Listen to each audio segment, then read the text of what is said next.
Après la défaite cuisante, la déception était grande. Mais l'on note un certain optimisme du côté des supporters ivoiriens, surtout après le match Ghana-Mozambique qui s'est soldé avec un score de 2 buts partout. Ambiance à Bondoukou, dans le nord-est de la Côte d'Ivoire, après la défaite des éléphants. Anissé Kouadio.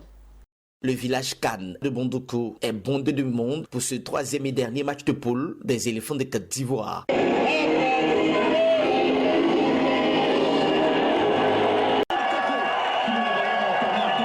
Ce village Cannes est un cadeau du ministre d'État Kobena Kwasi Adjoumani qui veut permettre à ses parents de Bondoukou de vivre cet événement. Remercier le ministre d'État Kobena Kwasi Adjoumani justement de mettre à la disposition de la région du Gontougo un village Cannes pour permettre à la population de se retrouver et de vivre pleinement cette fête du football. Hélas, la Côte d'Ivoire va vivre une terrible désillusion. Les deuxième et troisième buts des langues nationales vont même pousser certains supporters à quitter le village Cannes de Bondoukou. L'arbitre n'aura même pas eu le temps pour annoncer la fin de cette rencontre qu'un quatrième but arrive comme un coup de massue sur la tête des supporters. Regard perdu, totalement dépité, le cœur est meurtri, presque en larmes. On aurait dit qu'ils ont reçu un coup de marteau. Je suis plus que déçu.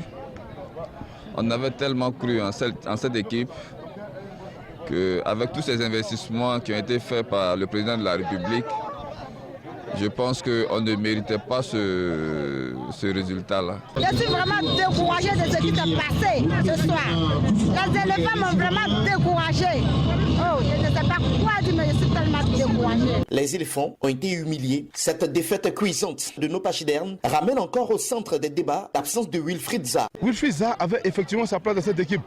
Bon, pour des raisons que nous ignorons tous, il n'a pas été sélectionné, mais je pense que, évidemment, lors du bilan, je pense que c'est un nom qui va ressortir. La Côte d'Ivoire est presque éliminée, sauf que de l'espoir, il y en a. Le match nul du Ghana et du Mozambique ont commencé à faire rêver de nouveau les Ivoiriens. Dans les rues de Bondoukou, c'est le délire. On savoure cela presque une victoire. Bruit de voitures et de motos surchauffées s'entremêlent. Des supporters qui occupent totalement les artères et les carrefours qui caressent un secret espoir de voir leur équipe au second tour.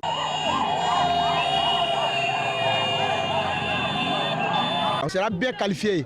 Voilà. Allez là. C'est nous qui avons organisé la CAN. On ne doit pas être éliminé. Allez là.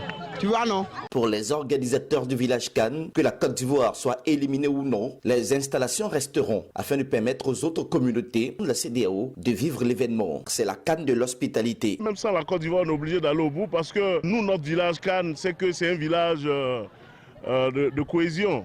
Vous voyez des Ghanéens qui viennent regarder les matchs ici, des Maliens, des Sénégalais.